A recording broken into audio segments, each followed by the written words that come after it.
Here we go.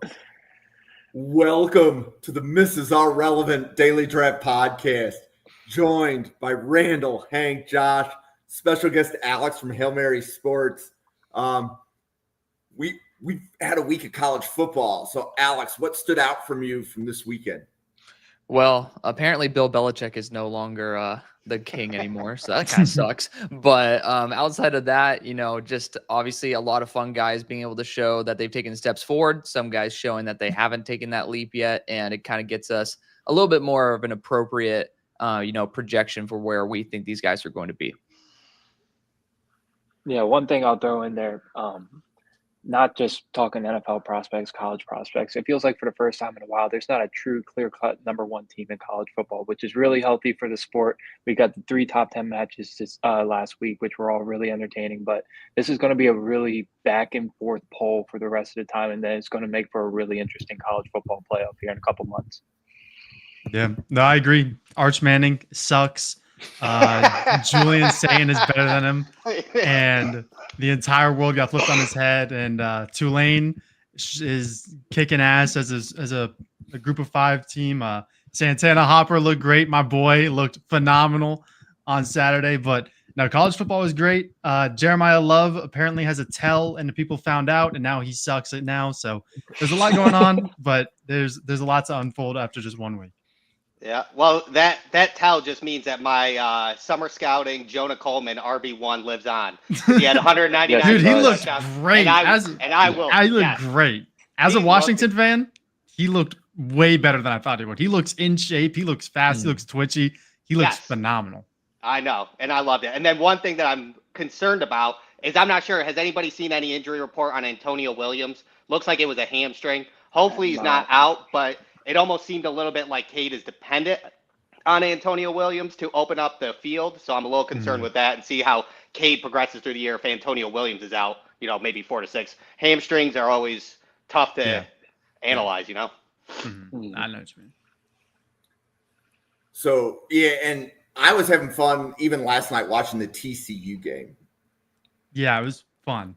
We'll say that. There were a couple players who are draft eligible that I hadn't heard too many people talk about, and I know we're covering TCU Baylor in a couple of weeks, but we're here for SMU Baylor.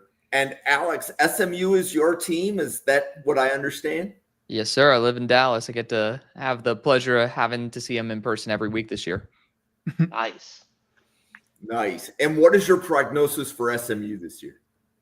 Honestly, we're just trying to maintain what we had last year with the momentum and, just continue to see if we could replace key figures like Brashard Smith was a massive underrated portion of our offense until people picked up on it in the offseason. So, seeing if guys like Chris Johnson Jr. can take a step up and all that has been kind of what the feelers are going to be for right now. But a lot of key pieces that we ended up losing, especially on the defensive front that we'll be discussing. But definitely just trying to maintain rather than, build upon and improve. Okay. So, Josh, in the SMU Baylor game, who is your highest graded prospect so far? Well, I'm not going to throw Kevin Jennings in there because we don't know if he's probably got a couple more years left of college football. But I wouldn't say my highest rated, but somebody that piqued my interest really on week 1 was the edge defender number 9, with Cameron Johnson, I believe his name. In the first game, and even though they played an FCS opponent, he was really explosive off the line. He was really good in his run fits. He was making plays, forced fumbles. And then when he got opportunities to tee up on the pass rusher, you saw the bend for a guy that has really long arms, 260 pounds. He has a solid get off. So an underrated name that was more of a day 3 figure coming into summer scouting. I think he really made a great impression week 1, and that's somebody SMU is going to lean on the defensive side to really take over a leadership role and continue to be that production monster week after week for them. Yeah. Anybody else want to chime in? Yeah, I liked Cameron Robertson and then Isaiah Smith on the other side. They seem pretty similar in pass rushers, so then you're kind of guessing what you're going to get on each side. But I did like Cameron Robertson over Isaiah Smith when I was watching him. 260 over 248. But both can stop the run while maintaining pressure. A 13% pressure rate, hoping to increase from that in 2025 and kind of get into that day 3 mold. But I did like those pass rushers. And then RJ Maryland did catch 3 balls for 34 yards, thankfully, because he tore his ACL. So looks like he's getting into that full speed. I'm excited to see a full year out of him because he could skyrocket in the draft for next year for sure. Well, I'll chime in here. One of the more underrated players, I don't have an official grade on him, but someone who's continually popped up every single time I've seen him in person is Ahmad Moses, the defensive back for SMU. I mean, last week he had, I believe it was a pick 6, but I mean, he was just absolutely dominant on a regular basis. And I had his name written down several times last year while seeing him in person. Want to see the consistency improve in terms of seeing the projection to the NFL, but in terms of being a college DB, definitely somebody that could make a big impact this game. Yeah, and I mean the pick 6 was no joke. I'm pretty sure it was like 95 yards, and he undercut a curl route, and no one was going to catch him. So I mean, it was an impressive bit of football IQ there. But I mean, I also do like his partner Isaiah Nwokobia is also a very fine safety. I think he's a draftable safety. He's not like anything super high or crazy, but he will probably contribute in some way in the NFL. So I mean, SMU does have a legit safety duo back there when they're going to play Baylor. Yeah, he's a workhorse. Sorry, he had like 100 or 835 snaps last year. Played a high of 80 snaps versus Duke last year. He's comes in flying for pass rush. If you give him a pass rush, he'll wing it. Like our Mason Thomas in Oklahoma, that explosion you see, it's crazy. So I love to see him coming from the side. I guess one more draftable prospect name that's more well known around SMU and the draft circle is Logan Parr, the left guard. That's been there for the past 3 years. He was really highly rated last year. And then watching at least the first game this year, he has a really good base and pass protection, solid hands, good strength. He's a high football IQ character. And for an SMU offensive line that kind of struggled in week 1, he was the mainstay point out on the left side. So they're going to be really leaning on him on the interior, especially if the center and right guard continue to struggle with their mental processing. So we have a couple of quarterbacks in this game. My understanding is the SMU quarterback, while draft eligible, is probably not in this class, whereas Sawyer Robertson is definitely in this class. Is that a fair assessment of the two quarterbacks? Yeah, most definitely. So, Alex, where are you on Sawyer Robertson? I think that he is an amazing quarterback from a clean pocket. And I think he's kind of taken advantage of that. You can see when pressure gets to him, there are certain moments where maybe not necessarily the best decision making. Last year, it was a very clean pocket the majority of the time. And I think that his statistics are a little bit inflated by that. This past week, over 400 yards versus Auburn, which is fantastic. But a lot of that also was trying to chase back the score, and it was a little bit more cleanup yards. So I do think that he is someone who I really liked in person. I got to see him versus Kansas last year. I mean, throws a beautiful slot fade. I mean, him and Monterey Baldwin was just like cinema to watch. But obviously Monterey no longer on the team, and we're going to see him with a fully loaded receiving core right now as well. So I do think it's going to be, in terms of college, he is a creme de la creme quarterback. But if we're talking about the projection to the NFL, maybe a little bit more guardrailed than what is like the common consensus right now. And then, I mean, Kevin Jennings is super duper fun, but also a little bit on the smaller side, has an extra year. Yeah. No, I don't. Who? Go ahead. So, Josh, where are you on Sawyer Robertson? Sawyer Robinson's more of a throwback quarterback. We've seen a lot of these athletic, undersized quarterbacks these past couple of years. Now, this is a prototypical pocket passer, can make all throws on all 3 levels of the field. You love the arm velocity. You love the strength on his arm. It's kind of like a little bit Joe Flacco-ish because he's not afraid to run as well. He's not the best athlete in the world, but he can get out and make plays if he needs to on 3rd down. But like Alex was saying, you need to see the consistency improve against a tight man coverage. When he has a muddy pocket, is he able to stay in there on his 5-step drop and get the ball out with good accuracy over the middle of the field or to the sideline? That's something that's missing in this development, and he does have a year left, so let's see if he can continue to grow on that.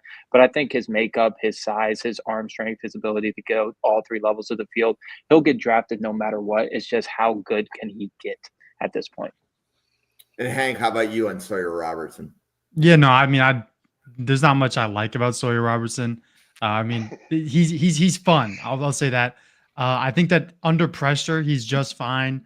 I think that he has the legs to create if everything else fails. He actually shocked me with how shifty he was in the open field. And of course, there is arm strength there. I think he had decent anticipation and timing. But I mean, I just think that on the run, especially his mechanics just crumbled. I think he misses too often on some of the easiest throws, like just underneath routes, quick out routes. He either skies it or it's dirted. I think that he locked his eyes onto reads too quickly, and DBs were able to make a play. And some of his lob passes are just underthrown, which I didn't really understand because he clearly has arm strength and arm talent. But when he was asked to throw, a slot fade like I was talking about, there were a few times where I just saw it and it was dirted like 2 yards in front of the guy. So there's just a lot of just lapses with Sawyer Robertson that just don't really make him an NFL starting quarterback. Now, could he be a backup for a long time? Yeah, probably. But I mean, there's nothing that really gets me excited for him at the next level. Yeah, I'm more on Hank's side when it comes down to that. I do agree. I think he has a really good deep ball. That ball to Cole Wilson in week 1 was fantastic. That's kind of like what his deep ball is, and I love to see that. Last year he was a 50% completion on 20+ air yards with 12 TDs, so he shows that he's got that deep ball. But again, as you guys have said, pressure is an issue. 39% completion percentage when blitzed, and then 24 under pressure. So that's kind of rough. And his release is a little weird. It's not bad, but it's a little bit long. And then if he has to hitch it and he kind of pulls it back, he kind of keeps it out instead of kind of keeps it close to him. And it looks like it's you could either strip it from him or take it away, as well as you can kind of tell on that release if he pulls it back that he's going to throw it immediately. Like in week 1, Keldrick Falk had a batted ball because he had to pull it back, had the ball out, and then Keldrick Falk just came in the middle, put his arms up and batted it. So that was kind of a little bit of a tell in there. So I'm really more or less on Hank's side when it comes down to it and who he is. And I'm definitely going to throw away week 1 because last year's tape didn't really match he was very inconsistent, I thought, in week 1 as opposed to his 2024 tape. So I'm going to see what his week 3 through 5 look and then start assessing better. So do we, as a panel here, Sawyer Robertson going on day 1, day 2, or day 3 with how you see his game and the other quarterbacks that he's competing with? Alex, what's your feel? Yeah, I think it's day 3. I mean, personally, I ended up tweeting about this, I think, earlier today or yesterday. And it was just like, I think we're getting to the point where we're extremely overinflating the quarterback position. It is the most useless position if you're not starting. So I'm starting to get to the point where if you don't provide something extremely unique, you're probably not going to be worth a top 100 pick compared to all these other guys who can play special teams, even if they fail. So just like, personally, I think there's also a lot of young, really good quarterbacks. It's going to be more that guy who's going to be a QB3 or a QB2 that tries to make a push for the QB1, maybe in certain crisis moments. Josh, any thoughts on that? I think bottom line, if he comes out right now with his production, with his stat line, with his career, he is going on day 3. But because he has that height, he has that arm talent, if he has a really good pro day, if he has a really good back half to a season, you can see him push to be a day 2 pick, more likely 3rd round in the back half of the 100th picks or something. But think almost Davis Mills getting that backup role. Well, he had to start year 1, of course, in Houston's situation. But imagine if Davis Mills got to sit his rookie year. That's kind of the lines what I'm thinking with Sawyer Robinson a little bit.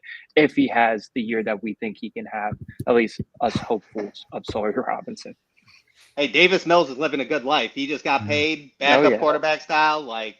Can't go wrong with that. Yeah. So Jake Robertson, thanks for stopping by. So that is Josh's other half on the Draft Professor side. Jake will be helping with the Michigan-Oklahoma preview Thursday at 9 p.m. Nice. Being one of the resident Oklahoma fans inside the Draft Professor group there. But Jake, good to see you. So does anybody else want to weigh in on Sawyer Robertson, day 1, 2, 3? No. I actually have a question for Alex, if that's okay. Yeah, go for it. Because obviously on our watch list, as we're talking about Baylor at the moment, and you're from Texas, I did like what I saw in week 1 out of Cole Wilson, and he wasn't on our watch list. And he was a transfer from Texas State. So I wonder if the interior, like if you live in Texas, you knew about him in Texas State, was excited for him to go to Baylor. And then I loved his outing for week 1, so I'm excited to follow him throughout the year. Yeah, I mean, Cole Wilson was one of those names that I was going to see if he could take over, if he was going to absorb a large amount of maybe what Monterey Baldwin was supposed to do. Obviously, Kobe Prentice got brought into the frame, so I was curious to see like how that would end up, being redistributed. But, when it comes to Cole, definitely a name that I heard quite a bit about. I ended up knowing a couple guys on Texas State as well. So it was like really cool to be able to understand like, where he's coming from, that background and everything. But definitely not a name that was gaining a lot of traction until you saw him off the bat. And definitely someone who caught my eye. Definitely somebody who was like a top 30 performer in the country for me this past week. I thought he did a phenomenal job. Yeah, I agree. So are we ready to change up positions? Yeah, sure. Yeah. So Hank, there's 2 tight ends in SMU Baylor. I don't know if RJ Maryland is healthy. Did I see that he's injured right now for SMU? He's good. He's healthy. He's good. He's healthy? Okay. Yeah. So between the 2 tight ends in this game, Hank, which one do you like better right now? Well, I think most importantly, RJ Maryland just isn't a tight end at all. He's probably just a big slot guy at the end of the day. I think he literally on the depth chart, I think he's listed as their slot wide receiver. So he literally is. I have it right here. Yeah, right there. As a wide receiver. He's not a tight end. Like he just can't play tight end. He's 220 pounds. He can't be an inline guy. He's a slot guy. But I mean, I do like him as a pure receiving threat, but the ACL injury does kind of scare me. Isn't he a true junior now, or is he older than that?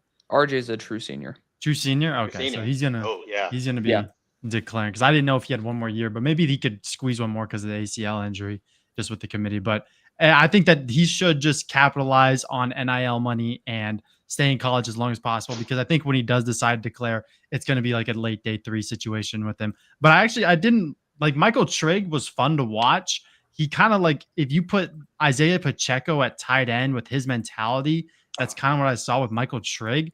He just, everything about him was angry and physical is what I saw. I think he was decent enough after the catch. His blocking is physical, but there's no plan with it. And then the one thing that was like really, I was picky with me, especially in the Auburn game, when he had a fade ball in the slot, and instead of fighting for position because the ball was coming to him, he didn't fight for position at all. He just let the corner win the position battle. And he's 6'4", 240. He shouldn't be getting beat by a corner like that. So I was kind of disappointed with Trigg, but I do think he's draftable as of now. I think both of them are draftable.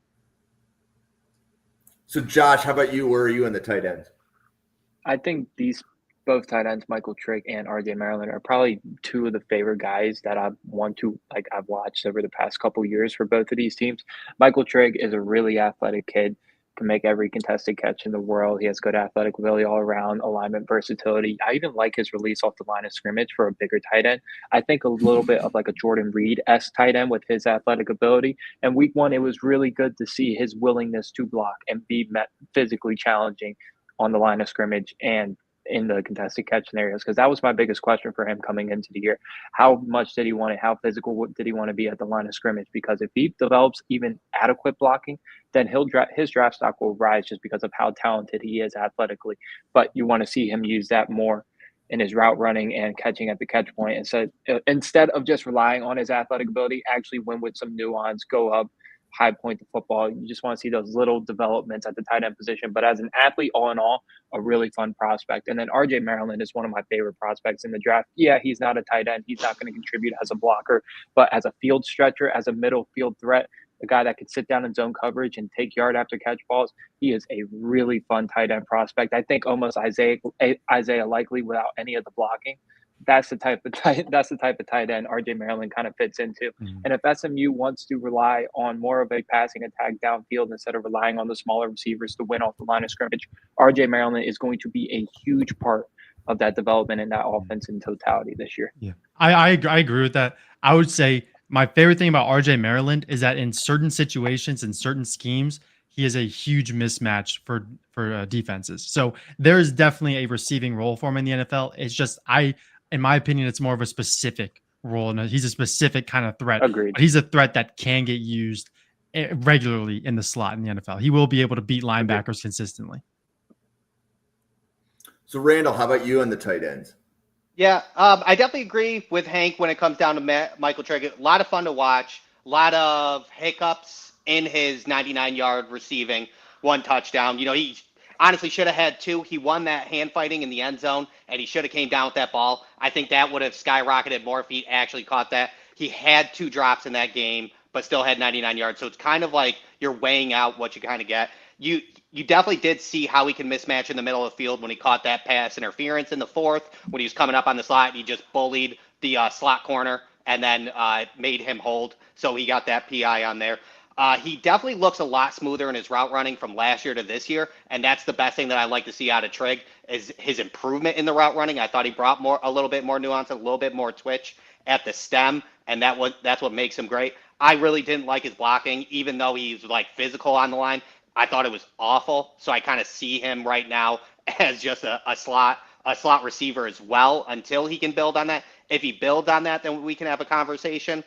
But then I'm going to have to just see him outperform slot receivers to be better than a 125 draftable tight end. You're beginning to sound like Max. If you can't block in line, you're going to be rated against the slot receiver. If you're not listening to Max Toscano about tight ends, then what are you doing? Exactly. Alex, where are you on the 2 tight ends in the SMU Baylor game? Yeah, I mean, Michael's been someone who's been dynamic after the catch for a long time. We've seen that his drop percentage has not been extremely ideal, which is why like you'll see these highlight reel catches, but at the same time, some of the more disappointing drops. Kind of felt like when I was watching Eli Raridan this past week, you could get excited about seeing like 90 yards and it's like a couple drops. You're like, damn, like give me like a bit more consistency. Just choose one or the other, please. Like don't keep me hanging like that. We'll see this next week. I do think that Michael Trigg's going to be going up against a much easier second level and then probably third level of the defense as well, even though we highlighted both of the defensive backs. So it'll be intriguing to see if we're going to see more of a matchup of one-on-one with maybe Moses because he is so physical and very good at, being able to jump quarterbacks that have a little bit of a tendency to over-rely on a certain target. And I do think Sawyer Robertson showed, especially over the middle, he's going to want to do that, especially in the flat. You're going to see that as well. And that's usually where Moses does a great job. So I'm excited to see that battle right there. When it comes to RJ, because of the fact that we have Matt Hibner as well playing at inline tight end, and he's a great blocker, I love the fact that we can free him up to do what he's supposed to be doing, which is just being an absolute mismatch like we've talked about. And there was a game last year where we had a couple touchdowns as well, including some very tightrope, close to the sideline type of toe tap touchdown catches. And I love that. So, definitely going to be exciting to see. Baylor's defensive back room is always competitive, but in my opinion, I think that they are not really matching up at the moment. So it's going to be exciting to see how both these tight ends could try to take advantage of weaker defenses. Alex, I got a question with Hibner as well, because to be honest, once RJ Maryland tore his ACL last year, Hibner got the receiving and he didn't do bad. I mean, he ended up having 368 yards, 4 touchdowns. He didn't get any receiving. He had I think 1 catch for -2 yards with two targets. Average depth of target was 1 yard, so they were just quick screens. Yeah. Do you think Hibner will all get a chance at all at receiving this year, or do you think it'll be the blocking in line with RJ Maryland taking the slot receiving? Definitely more the latter because of how often we like to use our receivers in short range and the running backs. I just feel like he's going to be at the very, very maximum the third option. So it's definitely going to be a little bit more of that primary run blocker. Nice. And there are a couple, Alex, to your point, there's a couple of running backs in this game. Bryson Washington for Baylor, TJ Harden for SMU. From a draft perspective, which running back, Alex, do you like better? I mean, if he ends up, he's not going to come out, but Chris Johnson Jr. would be, but I'm going to throw my name obviously into the Bryson Washington hat. I do say TJ Harden is fun to see bully against FCS kids because he is a bowling ball and he will lower the shoulder. I love that about him. I did not get NFL vibes from him with the eye test. I just didn't see it at all. But, I have seen Bryson Washington now once in person. I'm going to see him again. Really liked what I saw. I do think that the pre-draft hype or the preseason hype was a little bit more than what it should have been. And now it's kind of almost gone the exact opposite to where no one is talking about Bryson. But I mean, this is a guy who can end up being a true 3-down workhorse in the NFL. Excited to see him go up against, again, a weakened defense from what we saw last year. Josh, how about you? No, I see the exact same thing. He had a higher trajectory during the summer, and now he's starting to fly back under the radar. But really takes the pressure off of Sawyer Robertson to not throw the ball 45 times a game, 50 times a game, having him do all the work in both the rushing and passing game.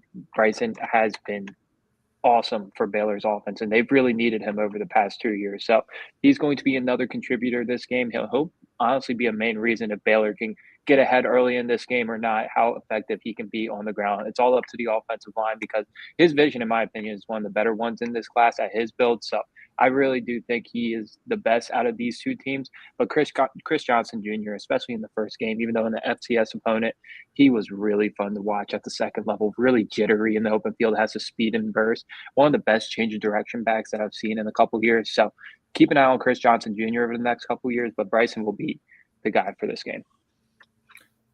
And Randall, where are you in the 2 running backs? Yeah, Bryson Washington has a late day 3 for me at the moment. I'm a little indifferent on Bryson Washington. I still want to watch some more of him. He has good statisticals when it comes to over 1,000 yards and 12 TDs last year. Runs more zone.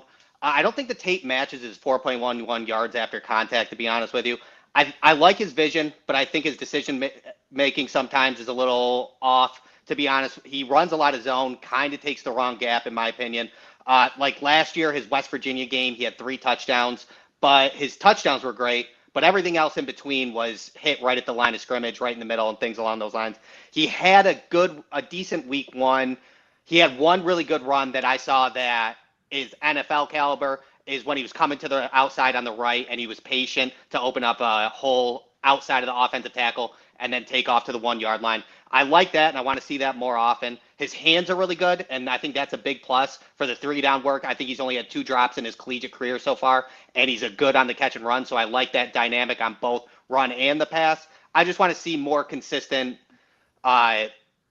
He has a lot of explosive plays, but then some are just 0 or -1 gain, so I want to see him improve and maybe gain at least 3 yards at those times instead of kind of going to 2nd and 10 immediately. And Hank, you want to weigh in on the running backs in the SMU Baylor game? Yeah, so I mean, the main guy for me here is going to be Bryson Washington. I think there's still a lot of questions about him just because I do see, there's a lot of mishaps that he has, but I don't know how much longer he can develop in college before NFL teams start worrying about his workload and wear and tear on his body, because he is a true 3-down back potential guy for an NFL team, and he has tools. He's going to get a lot of work for Baylor this year. I mean, he had 727 yards after contact last season and in his limited start. So, I mean, this is a dude, but I'm worried that he's not going to be able to fully develop at Baylor before NFL teams are going to start wanting him, just due to the fact that wear and tear is going to be a really big problem with him as time progresses. Okay. Anybody else want to weigh in on the running backs or tight ends? I think we've gone all the way around, right? Yeah. So let's see. I'm looking at the wide receiver list for this game, and I see Joshua and Cameron for Baylor. I do not see a draft-eligible wide receiver for SMU. Is the list missing any SMU wide receivers, or is Joshua Cameron the only draftable one in the game? We mentioned it a little bit earlier, but Cole Wilson, he is definitely somebody who showed out last week. I believe he had 8 receptions for over 130 yards. Really, really reliable receiver. He just showed great deep ability, but also even on some returns, you can end up seeing the speed, the change of direction. I love that about him. On top of that, if there is going to be one from SMU, it's going to be Romello Brinson. He was the one who caught the first quarter deep touchdown. So once again, kind of like our beloved Gray, like love that type of deep threat. So if we're going to have somebody from our wide receiver core, unless you count RJ Maryland, then we're going to, then that's going to be the guy for sure. But I mean, guys, shout out Kobe Prentice too. I mean, obviously former Bama product. He's definitely somebody who has shown that he can end up being a really good college contributor. So Randall, where are you on the wide receivers in this game? Yeah, I had more of the Baylor. I really liked, as we talked about, Cole Wilson is, I love 0-star prospect turned in 3-star transfer. Super, super awesome. And he looked really good and twitchy. He had a great spin move on a crosser that was incredible, and that's what caught my eye. Started watching him from there on out. And then I am a big fan of Joshua Cameron. I'm trying to figure him out.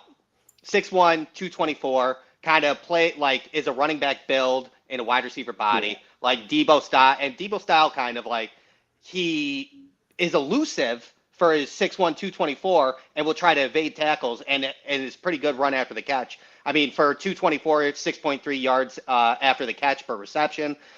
He's an X receiver, sits out wide. Very good hands, 2 drops last year. He did have 1 drop this year. He's got good press releases with his strength. He can bully people in press man. He's got decent stem work. Sometimes with his body and his momentum, he'll overrun his stem, and that's where he gets caught because then he'll have to absorb contact, mess up his timing. But if he gets to the right mark on his stem, he can plant his foot and change direction pretty well, and that was impressive to see. His deceleration isn't bad for 224 as well. Doesn't take him long to decelerate, and he does not tip his go route. So I do enjoy Josh Cameron in general. I right now have him as a day 3 grade, but I think he could move up depending on what his production is, how he looks and stuff like that. But I liked what I saw, and he's a really fun wide receiver. Hank, how about you? Where are you on the wide receivers in this game? Yeah, so I watched Bryson, and I think there's a world where he's draftable. The knee injury he had last year, I don't know exactly what it is, but I know it's just like a nagging thing, and it knocked him out like 8 weeks of the season. So that's got to go away. I think his route running is a little lackluster, but I do think that his curl routes are actually pretty impressive. I think that with a good year this year, a good bounce back year, he could be a good day 3 option. Really liked his hands. He catches away from his body. Josh Cameron, for me, though, is definitely the more interesting guy just because he's 6'1", 224, but I'm really curious on his arm length because his arms look really long on tape, and I want to see what they end up being measured in at because I don't know what I don't see any official measurements, but they look like way longer than 6'1". So I'm wondering if they're closer to 6'5", 6'6", because that could turn him into like this red zone threat for NFL teams. The only thing with him really was I think that he tries when he blocks. I don't really like the technique. I think he tries to be shifty after the catch, but I just don't think he's shifty. And I don't see really, I think he needs to have better footwork over time, needs to progress. But I mean, at absolute worst, Josh Cameron is a dynamic punt returner for an NFL team. And at least he brings special teams value to a team. That'll get him drafted, I'm sure. Currently at both of them as round 7 guys. I do have some stats on Josh Cameron, by the way. What are they? Like roll them off real quick. Yeah. Okay, so he's projected at a 4.5 on his 40, 6'1", 222, 33.5-inch arms, 10.25-inch hands, and an 80 and 5/8-inch wingspan. Yeah, so that sounds about right from what I saw because his arms are huge. Yeah. His arms look huge, bro. He looks huge. For sure. I'll touch on 2 things. I'll get into Joshua Cameron and Romo Brinson. Like you said, Brinson coming off that knee injury, it was really good to see his speed still be there week 1, especially on that early deep ball in the first quarter. If that's still there and he can put up that production and get out of his breaks really easily, there is a role for him to be drafted in the NFL. More likely a priority free agent, but one of those guys that could sneak onto a 53-man roster. Let's see if he can turn into more of a returner, and I think that's how he's going to carve out his role in the NFL. He's not doing that at SMU right now, from my knowledge, but I think that's where he'll carve out his role in the NFL. And then I hope for Joshua Cameron's sake, he flies under the radar and then at best gets drafted in the 3rd round, even with a good year under his belt, because we've seen it with these bigger body type receivers with the fun athletic traits. Xavier Legette comes to my mind right away, where we're all hyping him up so much, me included. I'm guilty of that. And then he has an underwhelming first season. A lot of pressures on him. You see the drops. You see him getting thrusted into a role where really he should have sat a little bit longer and got more shares of the snaps instead of the whole workload. I want that for Joshua Cameron, because for a guy that's 224 pounds, 6'1", and to be a yards after catch threat, get in and out of his breaks pretty well for his size, win with contested catches, he's got the whole package, and you can develop that blocking. So I'm hoping he flies a little bit under the radar in this draft cycle and he doesn't turn into a combine warrior and push into a top 50 pick, because I think that would be the worst thing for his development. But both really intriguing wide receivers, especially Joshua Cameron and Cole Wilson on Baylor. Yeah. I will say, I hope he switches his jersey number from 34 to an actual wide receiver number in the NFL. Yes. I would be lying if I said I didn't knock him down a point or two just because he wears number 34 at wide receiver. Every time Josh it's so easy to identify. Podcast, somebody hates on the uniform. It's like Matthew Golden when he had 22 for a little bit. I hated it. Now he's at 0, so it's fine. But it's such an ugly number at wide receiver. That's fair. So we've gone through all the skill positions. I'm looking at the list, and all I see left are linemen on both sides of the ball. Mm-hmm. Have we missed any skill position? Wide receiver, tight end, running back? Nope. I don't think so. Not on my end. So, Randall, who's your highest rated offensive lineman in this game right now? Man, who wants to say his last name? It was close. I'm not a big fan of PJ Willams for SMU, right? Didn't like what I saw much when he moved over to right tackle. I think he had a better week 1 than his 2024 tape. So I'm interested to see how he pans out this year, but his 2024 tape was a little rough. But I have Omar Aigbedion. There we go. It's close. But I liked him over Ryan Lengyel. Wow. Because the 6'6", 312 at guard, when he played left guard, he didn't have a lot of pressures, and that was good. But I felt like he came in sometimes with a high pad level, and that affected his hand placement and grip strength, which then led to, not pressures, but the run blocking was a little weak when it came down to there. And it just wasn't all there. Outside blocking wasn't the best either. He can book it, but then he needs to find the defender and lock on. Sometimes he'll just run in the middle and then get lost in open field. I liked Omar's anchor. I think he's very athletic for 6'3", 310 pounds, moves well in the run blocking. Footwork's a little bit slow, but he can work on that. But I liked it. I liked his zone blocking. I thought he was very smart when he was zone blocking and finding guys immediately and moving on to the next one if he needed to. And overall liked his guard ability than Ryan did. So I have him. So, Alex, how about you? I see at least 5 offensive linemen in this game that have that are draft eligible. Which ones do you like the most?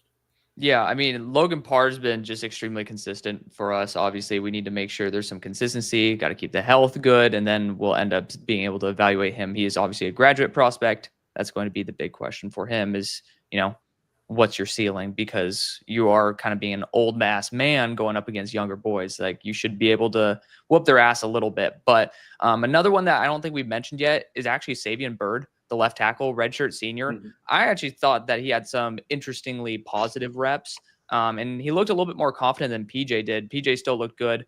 I got to see PJ up close, and I actually sent my guy Clay Fink. He's a big Florida State guy, but really loves PJ Willams. PJ looks thin.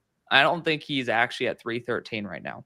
Yeah. He looks closer to the 295 range. Like, I literally did not think he was an offensive lineman when I was standing next to him. I'm like, the hell is this? Like, I've done like Ariante surgery, and I'm like sitting next to this guy. I'm like, what the hell is this? But I mean, for me, PJ is a guard in the NFL, so it fits a lot better. Definitely. And I thought that PJ, definitely, he's the one who's getting the most amount of hype right now, just because, a playoff level offense being one of the starting tackles probably gets you vaulted into that category. But just seeing PJ not being able to understand and process where the quarterback is, seeing some inside pressures just because he doesn't know where Kevin Jennings is, definitely got to me. I know there was one big hit in the last week's game that was pretty much primarily due to him, and I wasn't a huge fan of that. But looking at obviously the guards as well for Baylor, I mean, Randall said it perfectly. Omar is clearly the one who caught my eye a lot more. But when I was watching both of them, none of them really popped off instantly as the guy who I was like, yeah, that's the type of dude. Like, when I was watching Josh Thompson for our last episode, off the bat, I'm like, eye test check. So didn't really get that with any of these players, if I'm going to be completely honest. But, we're still seeing some good quality college offensive linemen. Josh, any offensive linemen in this game that you want to comment on? So I'll comment on Logan Parr again real quick. Like Alex said, it's a question of his ceiling in the NFL. He will get drafted. He will be on a 53-man roster during his rookie contract. I think this is a guy that could hang around as a swing guard or even an adequate starter at guard for at least 2 contracts in the NFL if his health stays up. He's really smart. We've talked about the pass protection, his base, his hand usage, solid in the run game. Again, his ceiling We don't know. I don't think it's going to be Pro Bowl level or above average starter level, but definitely a competent guard in the NFL in my eyes. But that's the only one really I would have a draftable grade on right now. And the other thing I'll highlight is Baylor's offensive line in totality. It's a tale of two stories. Last back half of the year, they started to get really good continuity. They started keeping clean pockets for Sawyer Robertson, and that's where you started to see the true Sawyer Robertson come to fruition and why he started getting the draft hype in the summer. Week 1 against Auburn, that offensive line looked like a little bit of a disaster. Couldn't open up many running lanes, and Sawyer Robertson was in muddy pockets all game. Now, could he have done a better job, though, with better anticipation, timing, and accuracy? Absolutely. But if that offensive line's not going to give you a shot, especially against these edge rushers on SMU, it's going to be a long day for them again, especially if they can't get the running game going. So keep an eye on Logan Parr. The left and right tackle for SMU, they are really intriguing. They have high potential. The redshirt junior PJ Willams is probably the one with the most in the tank, but again, the inconsistencies there. I don't want to put a draftable grade on him yet when he has one more year. Baylor's offensive line in totality is going to be the thing I'm watching out for in this game. And then Hank, you want to weigh in on the offensive lineman in this game that you like? Yeah, so I'm the only one here that likes Lengyel more than Aigbedion, or however you say his name. But I don't like either of them overall. I think they're both a little bit disappointing. I do think that they're day 3 guys. I think they're fine for the college level. My main thing with Lengyel was Randall brought up his leverage and how sometimes he played too high. I don't even think he played too high. There were some reps where it just looked like he stood straight up. Like he genuinely just doesn't play behind leverage because he's a 6'6" guard. It's kind of hard for him to play with any leverage. When let's say he goes against 6'1" Dominique Orange, he's losing the leverage battle every single time. And a guy like Omar, I did like Omar. I watched the game against Auburn because he was going up against Keldrick Falk, who is going to be an NFL guy who he's got to be able to shut down if he wants a chance to start. And I just didn't see it. He had a rough game against Keldrick Falk. And I think I'm more worried about his athleticism than a lot of people. I think his foot speed has a lot to be desired, and it's going to get him beat in the NFL. But I do think that they're both draftable just really late. And then PJ Willams was really interesting. I watched his game against Clemson. I think that he has like some awareness concerns, and I think that his hand placement and his initial strike could use a better accuracy. And I saw him go against good bend a few times where he can't hang with guys who bend too low. And I think that playing him at guard in the NFL makes more than enough sense. But I do like how he finishes his blocks against the Clemson game. He pushed a guy out of bounds. Like he walked him at least 20 yards laterally and just sent him to his own sideline. So there's stuff to like. And these again, we're not talking about first round guys here. So they're not going to be these high end prospects. You got to find little things here that you like about these guys, and then they'll contribute to NFL teams. But all 3 of them, I mean, I think there's a room for them in the NFL. Yeah. But I don't think that it's anything high end. Yeah, I will say with PJ Willams is because like you watch the Clemson game, and the Clemson game, like his reps were up and down. Either it was a very bad rep or a really, really solid rep. But the game before that was Penn State. So I watched Penn State, then Clemson with the pound 2. And the Penn State was nothing but bad to me, to be honest with you. He was slow on everything, and Penn State was burned. Albeit it was Penn State. You had Abdul Carter and Danny Dennis side right there, right? But Clemson had a good front line as well. But Clemson line was, the Clemson game was better where there was all good reps with some bad reps. But then when watching the Penn State game, it was a rough watch. Mm-hmm. Okay, why don't we pause? We can do our commercials, and then we'll come back and we'll finish up with the defensive line. And then I think, and I see maybe some corners and safeties that we haven't talked about either. Alex, it's your second time coming on Draft Professor. Thank you so much for being here. You want to let everybody know about Hail Mary Sports and all the draft content that you make? Yeah, so I mean, I do mock drafts. I do my own big boards, positional rankings. I assume if you like this show, there's a pretty strong chance that we have a little bit of an alignment in terms of our interest. But yeah, I mean, I post as much as I can. Try to do it every day. Life has been saying no, and Europe. So I've been pretty happy about that. Good excuses. There you go. Good excuses, man. But no, I mean, I've been doing this for now 5.5 years, and just continuing to grow and develop, and got to be able to meet, Josh in person and stuff, and people like you as well as Hank make it worth it. So the worst thing to do is for people to be shy. So if you guys do want to join the club, make sure your voice is heard. Yeah, definitely give Alex a follow. A lot of the content on Draft Professor, I actually modeled after like watching Alex and Broshmo do some of their content. So Alex, it's awesome to have you on the station. So thank you. Always fun. Yeah. Josh.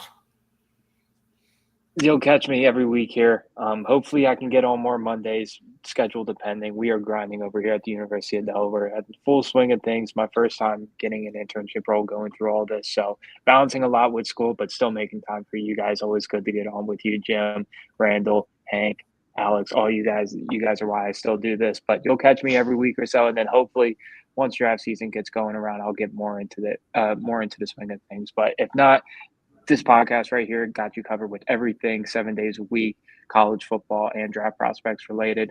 Hank as well. And then Alex, if you don't know Hail Mary Sports by now and you're watching this show, I don't know what to tell you. Go give everybody a follow.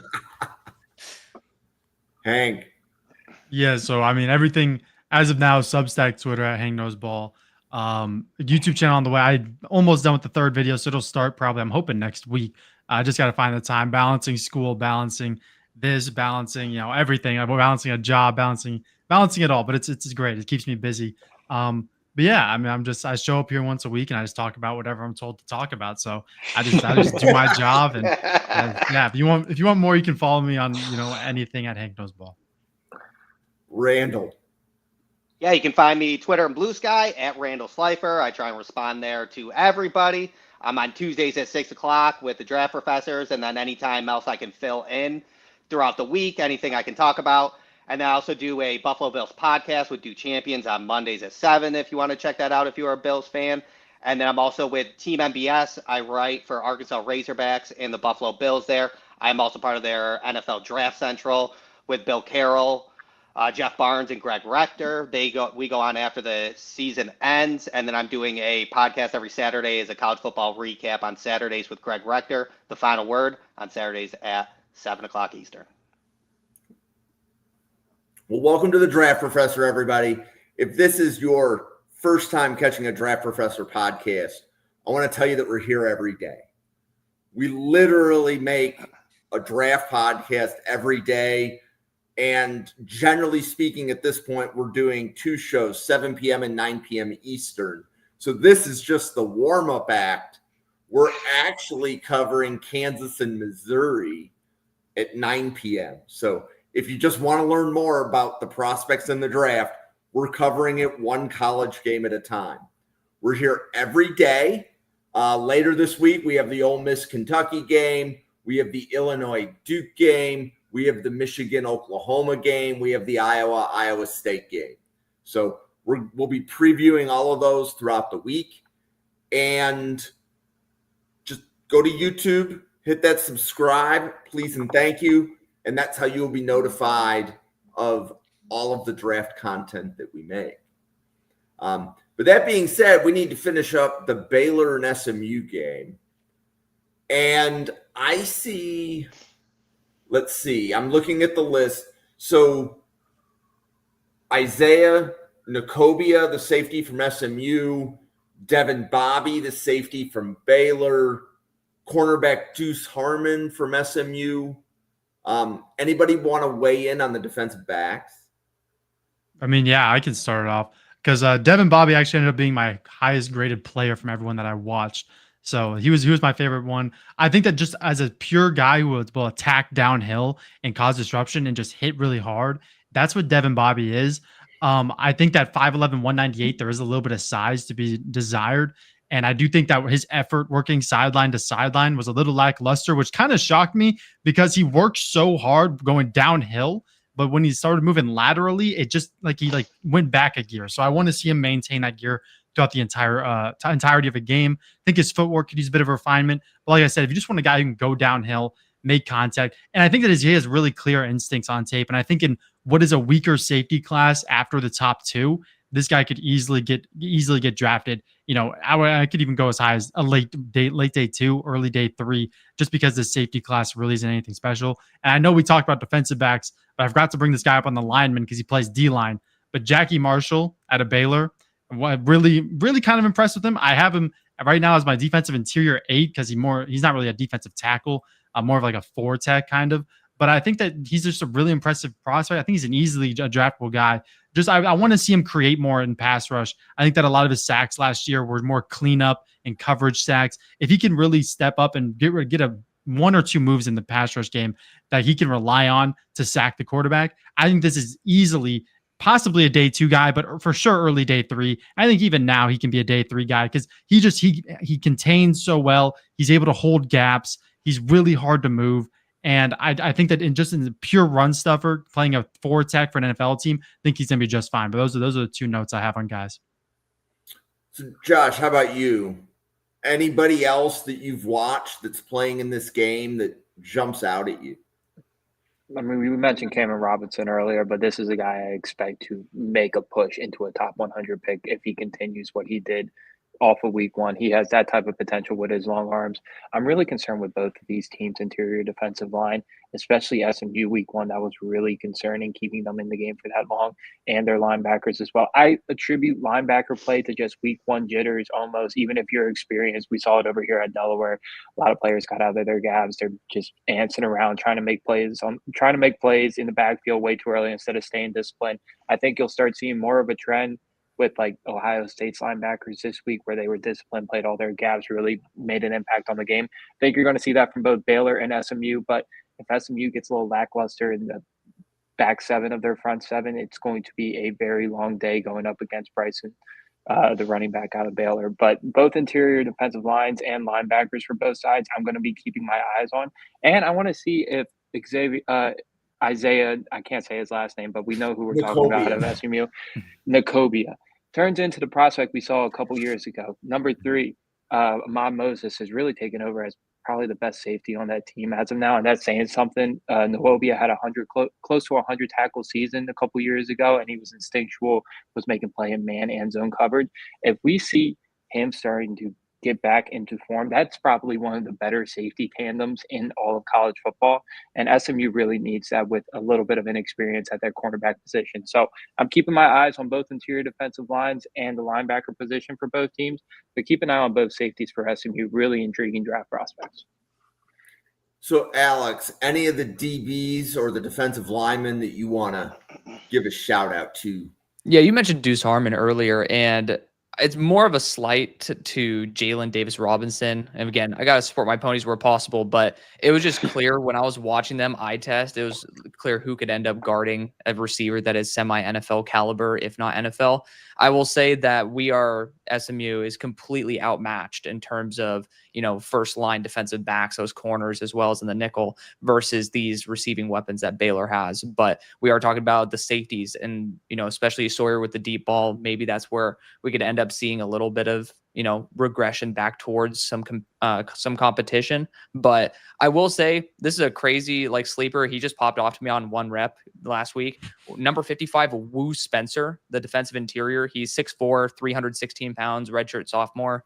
He's explosive, but I do want to see him continue to push the pocket. So definitely a name that you'll never hear. And then since we mentioned some linebackers, Keaton Thomas for Baylor had 7 run stops last week. I need to see him be a little bit more reliable. Friend of the show. I've yet to upload the interview, but friend of the show. Shout out to him. But he's a good dude outside of sports, but also inside. I can definitely tell he's a hard worker and needs to be a little bit more disciplined. But I do like what I've seen from him so far. And Randall, in the group chat, Randall said, "Is there a draftable grade on anybody in the SMU defense?" Did I remember reading that? I did. Correctly? I did, but there are, and but I mean, I was going to talk about Baylor. Let me on the defensive side, I did like Deuce Harmon. I watched. I kind of liked him. I definitely had both safeties as draftable grades. I needed to see more out of this year, out of Moses and Nwokobia to get into that top 150. But I didn't love the DBs over at SMU. And then when it came to Baylor, I do agree. I'm with Hank on it 100%. I did really like their safety, Devin Bobby. I like pretty much exactly what Hank said, to be honest with you. He came down. He had 3 open field tackles coming from the free safety position. 1, he had to fight through a block, which was super impressive. Wrapped them up. His sideline, you're right about the sideline to sideline. I think he does have good instincts. He plays well in space. I think what Hank was referencing when it was kind of moving sideline to sideline. There was a go ball on the right side sideline, and he could have got to it, and he was lightly jogging to it, and he couldn't get it in time. And I saw that as well. So he also bites on double play action and RPOs a little too much. He'll move too far to the left, can't recover to the right. That's one of his big issues.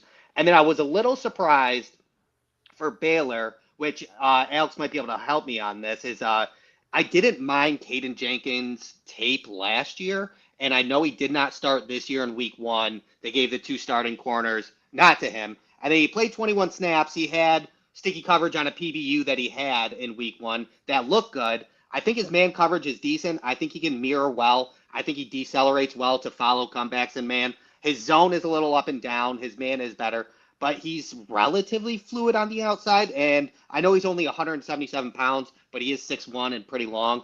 But he did win the starting role, so there must have been something said about that.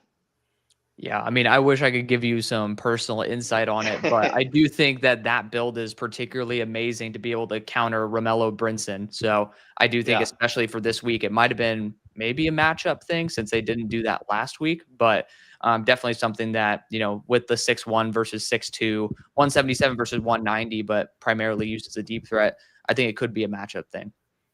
Gotcha, yeah. Does anybody want to go and talk about more players, or do we want to start talking about some game prediction? So my list is empty. Okay. So on the player list that we had generated before the game, or before the podcast, I should say, we had 21 players on the list. Randall, over under 5.5 of those players have their name called in April. Ooh. I'm going to go over. Out of all the players? Yep.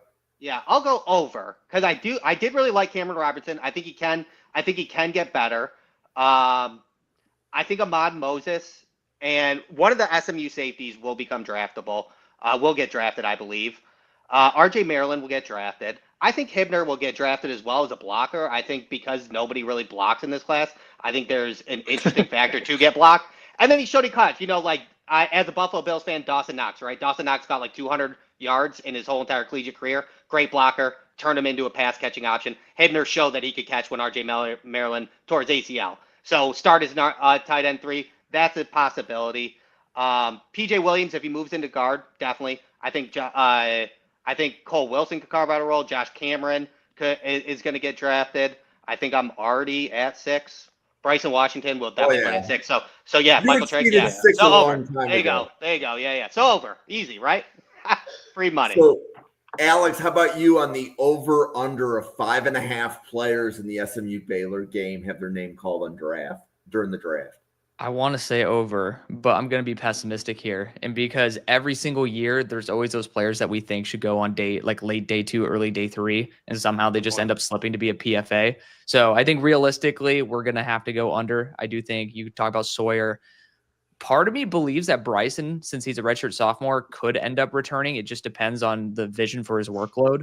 Obviously, Hank ended up talking about that. The amount of tread that's on the tires will definitely be something that gets called into question, but if we see a large amount of backs that get called into this class and declare, maybe next year will be a little bit of a lighter class where that won't be such an issue. We'll see about that. I do think one of the Baylor receivers will get drafted. Again, you're talking about with Josh Cameron, it could end up being where he gets drafted, but it also could be like we saw from Bo Collins out of Notre Dame this past year, someone who also had some really solid fluidity, some release package, very similar build. Somebody who can end up being a steal as a UDFA. And then again, like with PJ Willams, a lot of projects, like they might be 7th round picks, but at the same time, if you're in the 7th round range, some agents literally say, I want to be able to sign where I want to go rather than get actually picked. And I think Logan Parr might be that like round 7 player that a team wants some good depth. So I would end up just probably going on the under and say 4 to 5. Josh, how about you? Over under 5.5 players in the game get drafted. It's a great line by you, by the way. It's going to be really hard to see 6 of those guys go just because we're not projecting any of these guys to go round 1, round 2, at the earliest round 3 if one of these guys have a stellar season. But, I mean, you got to imagine both tight ends from each team getting drafted. If Sawyer comes out, that makes it 3. I got hope Logan Parr is going to get drafted. That's 4. And then you take 2 out of those 3 safeties, you're at 6 right there. So you don't know who's going to get drafted, especially when we get later into this process. But I would like to imagine over on that number. Yeah. Hank. I'm going to be the ultimate pessimist. I'm going to slam the under because I don't think a lot of these guys are going to come out this year. I think guys like Bryson Washington, we won't see him this year. I think there's a few other names that are draft eligible. I think PJ Willams will be another guy that'll wait another year just to collect NIL money. But I think especially this year, I think that not only is it under 5.5, I think it's under 0.5 for the first 3 rounds. Like these guys, they're going to be late picks, which is what makes this tricky. So, I mean, there could be 6 guys taken in day 3, but I just don't see it this year. I think there'll be a lot of returnees. I would be curious if somebody has like that draft database to find the schools that never have a day 1 or day 2 pick, but yet they can squeeze in 6 day 3 picks because that's not usually how it works. Yeah. So, okay. Do we want to go around in game predictions? Randall, you want to? I think Baylor takes it. Let's see. With the DB, I guess I'll go 23-17. Gotcha. I was okay. I think you saw how successful the Auburn run game was against Baylor. And if you think Jackson Arnold can run, Kevin Jennings can run. So I genuinely think that this is a game where Kevin Jennings, he can easily go for 100+ yards. Jackson Arnold ran for 100+ yards. And it's going to be a shootout. I think that it'll go over the 65.5. I could easily see, a 42-38 game where it's just Sawyer Robertson is going to throw for 400 yards and Kevin Jennings and SMU are going to run for so many yards. I think it's just going to be an offensive onslaught, but I'm going to take SMU barely. Josh. I think even though it's week 2, Baylor feels like their back is against the wall after that loss to Auburn. Still very early in the season, but this is another tester game. And if I'm being honest, if SMU's front 7 looks like how they did against the FCS opponent that they played last week, it's going to be hard for me not to pick Baylor. So I'm going to pick Baylor +3, but I'm going to go under the 65.5. I know there's going to be a lot of points scored, but I think time of possession is going to be the biggest thing in this game. Alex.